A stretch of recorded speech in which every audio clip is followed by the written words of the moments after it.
Assalamu alaikum my YouTube family, नमस्ते, सत श्री अकाल, welcome back to our channel sibling reaction. This is me Sheen Chaudhary और मेरे साथ हैं hello guys, this is me Chaudhary Asif Ali. उम्मीद करता हूँ आप सब लोग खैरियत से होंगे।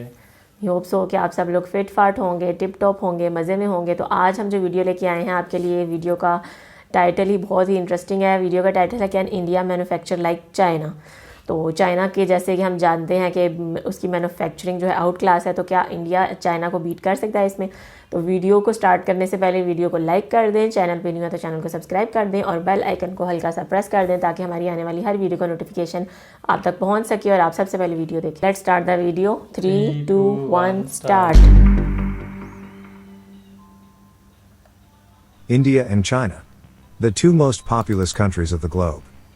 We often see people comparing these two, may it be the military, economy, or any other comparison.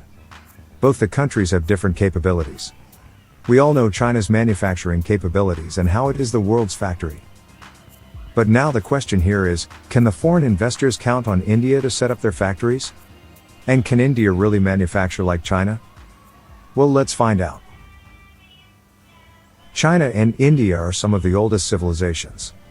Before the Industrial Revolution in the West, these two were the biggest economies of the world. But in the colonial period, both suffered a lot economically, and due to this in the post-colonial period, both China and India looked very suspiciously to Western powers and their capitalism. This led them to follow the socialist economic structure, just like USSR. As you might know, this failed terribly, especially in China where millions of people lost lives in events like the Great Leap Forward. During the same time, some East Asian countries like Taiwan, South Korea, Singapore and Hong Kong saw a boom in their economic growth.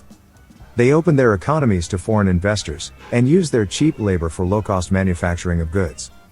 China saw the growth of its neighbors and started to adopt it. In 1979 China opened its economy, and after that foreign investment flooded in the country. From electronics to textile, everything started to be made in China. The Western markets flooded with Chinese products, which made huge profits for multinational companies. The country became the world's factory and an export giant. And the average growth of 10% per year, helped China become second largest economy of the globe. Similarly, India also realized that they cannot sustain its socialist policies for its economic growth, and this was after the fall of the USSR, who at that time was the biggest trading partner of India. So in 1991, India also opened its economy. After opening the economy, India also became the export hub. But what India was exporting is not cheap manufactured goods, yet it was the high-skilled IT services, such as software and business process outsourcing. After the 1991 reforms, the government established a corporation called Software Technology Parks of India. This corporation provided satellite links to major IT developers, enabling them to transmit the work done in India directly abroad.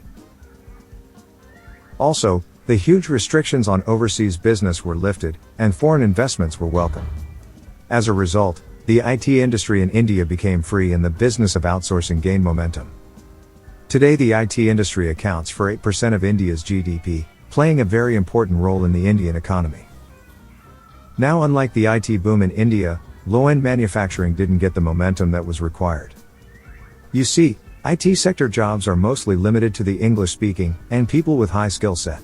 So looking at the vast labor force, India also needed labor-intensive industries. Don't take me wrong, India has a huge industry of manufacturing, but it is still substantially behind China's capabilities. So the question arises, why exactly India lags behind in manufacturing? Well, in our previous videos also, many times we have discussed the range of problems regarding India's manufacturing sector. First, let's talk about infrastructure. India's road and rail networks still do not match with the international standards. The traveling time of goods is often very long. Also, due to inadequate power infrastructure, energy supply is not enough. India's annual power gap is more than 10%. Now on the other hand, China offers integrated infrastructure, like the large ports and highways, top quality labor, and sophisticated logistics. All of which are critical factors to meet strict deadlines that international companies operate. Another major reason why India is not the choice for international companies is, the country does not have free trade agreements with many nations. It's been more than 5 years, India is still negotiating free trade agreement with the US and the European Union. And last year, they also pulled out from the Regional Comprehensive Economic Partnership Agreement. Due to this, the country isn't well integrated with major global supply chains.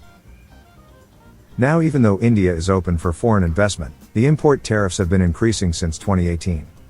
Also, the import process is complicated and time-consuming. And with the corruption and bureaucracy, it is difficult to operate an international business here. Some experts say, India putting barrier on its economy reminds them of the failed socialist model before 1991. On the bright side, the Indian government has noticed many problems. For instance, to increase the manufacturing capacity, the government is offering subsidies through schemes like production-linked incentive. From electronic manufacturing to textile, and from automobile industries to pharmaceuticals, India is offering generous subsidies to various industries in order to boost the manufacturing capabilities. And as these industries will grow, the country can take advantage of their booming population, which is set to surpass China over the next decade.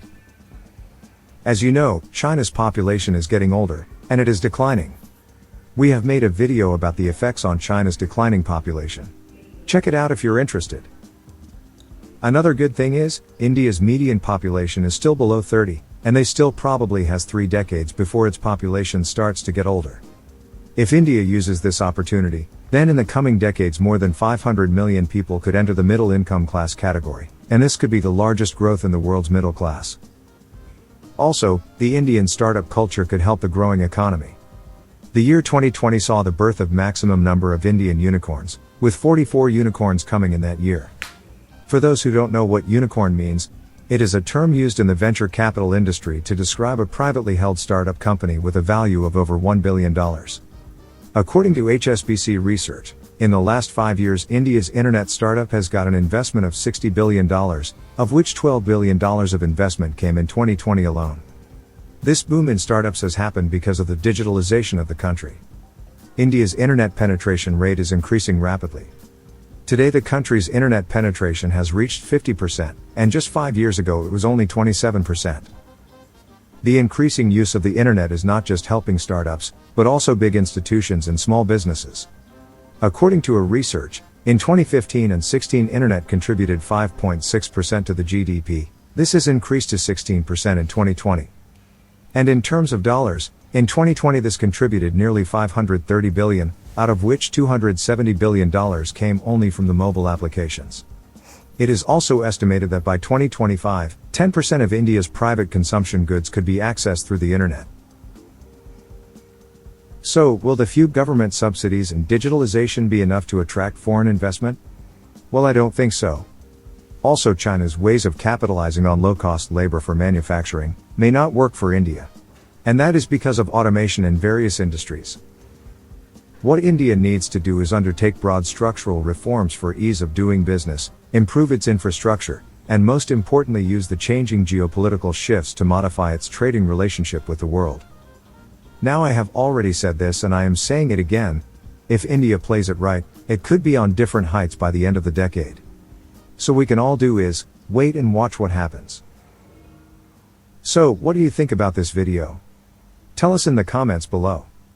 And if you are new to this channel, please consider subscribing. Thank you. जी तो friends, ये था आज का video. बहुत ही informative video था। जैसे कि उन्होंने बताया कि वर्ल्ड वार के बाद जब चाइना में बहुत सारे लोगों की डेथ्स हो चुकी थी, तो उसके जो नेबरिंग कंट्रीज़ थे उनकी इकॉनमी बहुत ज़्यादा बूस्ट पे जा रही थी, और चाइना उस टाइम पे इतना मैन्युफैक्चरिंग में जो है वो आगे नहीं था। लेकिन उन्होंने अपने जो नेबरिंग कंट्रीज़ हैं उनको देखते हुए अपनी इकॉनमी को ओपन किया बाहर के इन्वेस्टर्स के लिए, और उन्होंने टेक्सटाइल से लेके मतलब कि हर छोटी से छोटी चीज़ जो है मैन्युफैक्चर करना शुरू कर दी। उसके साथ साथ उन्होंने जो अपने रेट्स थे वो बहुत कम रखे, और इसके अलावा जो उन्होंने बताया उनकी इकॉनमी जो है बूस्ट अप होने की जो सबसे बड़ी रीज़न है कि उनका जो इंफ्रास्ट्रक्चर है मैन्युफैक्चरिंग का वो बहुत बेस्ट है, और पावर सप्लाई, उसके अलावा ट्रांसपोर्टेशन सर्विसेज, हर चीज़ जो है वो बहुत आगे है। लेकिन इंडिया में जो है वो उन्होंने बताया कि इंडिया ने भी इस चीज़ को फॉलो किया, अपनी इकॉनमी को ओपन किया 1991 के बाद इस ज़रूरत को महसूस करते हुए। लेकिन इंडिया में अभी तक जो पावर सप्लाई है वो उस तरह से नहीं है, 10% का उन्होंने बताया गैप आ जाता है। उसके अलावा जो डिस्टेंस है ट्रांसपोर्टेशन का वो भी काफ़ी ज़्यादा लंबा। तो ये उन्होंने कुछ रीज़न्स बताई जो इंडिया अभी तक जो है वो चाइना को बीट नहीं कर पाया इस मामले, लेकिन इंडिया में काफ़ी ज़्यादा कोशिश हो रही है। और जो उन्होंने सबसे अच्छी अपॉर्चुनिटी बताई इंडिया के लिए कि जो चाइना की आबादी है उसमें काफ़ी लोग जो हैं वो मतलब एजड हो चुके हैं, मतलब वहाँ पे बूढ़े लोग ज़्यादा हैं। इंडिया में जो यंग लोग हैं, यंग जनरेशन वो ज़्यादा है। तो ये इंडिया के लिए एक बहुत ही अच्छी अपॉर्चुनिटी है कि इंडिया इसको यूटिलाइज़ कर सकता है। जी, तो जैसा कि उन्होंने वीडियो में बताया कि चाइना का जो मॉडल था कि उनकी जो चीप लेबर थी उसको उन्होंने यूज़ किया, लेकिन इंडिया अगर ये प्लान भी इसके पीछे भी जाता है तो उसको इशू आएगा, क्योंकि काफ़ी ऑटोमेशन हो चुकी है, रोबोट्स काम कर रहे हैं। तो उन्होंने ये बताया कि ब्यूरोक्रेसी में जो प्रॉब्लम्स है, करप्शन वगैरह के, इंफ्रास्ट्रक्चर है, सप्लाई चेन, इसको बेहतर करना पड़ेगा, पोर्ट्स को बेहतर करना पड़ेगा, एनर्जी सेक्टर को बेहतर करना पड़ेगा। तो तब जाके इंडिया भी कामयाब हो सकता है, क्योंकि इंडिया के पास यंग लोग भी ज़्यादा हैं। तो चाइना की जगह इंडिया ले सकता है, क्योंकि चाइना में जो है बूढ़े लोग अब ज़्यादा हो रहे हैं, उनकी यंग जनरेशन जो है वो कम होती जा रही है, जिस तरह जापान है और कंट्रीज़ हैं। तो इंडिया इस चीज़ का फ़ायदा उठा सकता है। ना सिर्फ इंडिया बल्कि पाकिस्तान में यंग जनरेशन बहुत ज़्यादा है, तो गवर्नमेंट्स को काम करना पड़ेगा। ईज़ ऑफ डूइंग बिज़नेस का उन्होंने बताया, जब तक वो नहीं होगी तो कंपनीज आएंगी नहीं, क्योंकि करप्शन होती है जब वहाँ कोई भी कंपनी, कोई इन्वेस्टर नहीं आना चाहता। तो यही कुछ चीज़ें थी। उम्मीद करते हैं कि इंडिया इन चीज़ों पे काम करेगा, ना सिर्फ इंडिया बल्कि और भी एशियन कंट्रीज़ जो हैं, पाकिस्तान है और जो कंट्रीज़ हैं जहाँ प्रॉब्लम चल रहे हैं। तो इस तरह से इकोनॉमीज़ को बेहतर किया जा सकता है। काफ़ी इन्फॉर्मेटिव वीडियो थी। आई एम श्योर कि आप लोगों को भी अच्छी लगी होगी। वीडियो अच्छी लगी हो तो वीडियो को लाइक कर दीजिएगा, चैनल पे हो तो चैनल को सब्सक्राइब कर दीजिएगा और बेल आइकन को हल्का सा प्रेस कर दीजिएगा, ताकि हमारी आने वाली हर वीडियो का नोटिफिकेशन आप तक पहुंच सके और आप कोई वीडियो मिस ना करें। तो अगर आप अपनी वीडियो रिकमेंड करना चाहते हैं तो नीचे कमेंट सेक्शन में आप हमें रिकमेंडेशन दे सकते हैं। इंस्टाग्राम का भी लिंक दिया गया, वहाँ पर जाके हमें फॉलो कर सकते हैं, मैसेज कर सकते हैं अपनी फेवरेट वीडियो को रिकमेंड करने के लिए। तो मिलते हैं नेक्स्ट वीडियो में। Till then stay healthy, stay stay awesome, Goodbye. अल्लाह हाफिज़।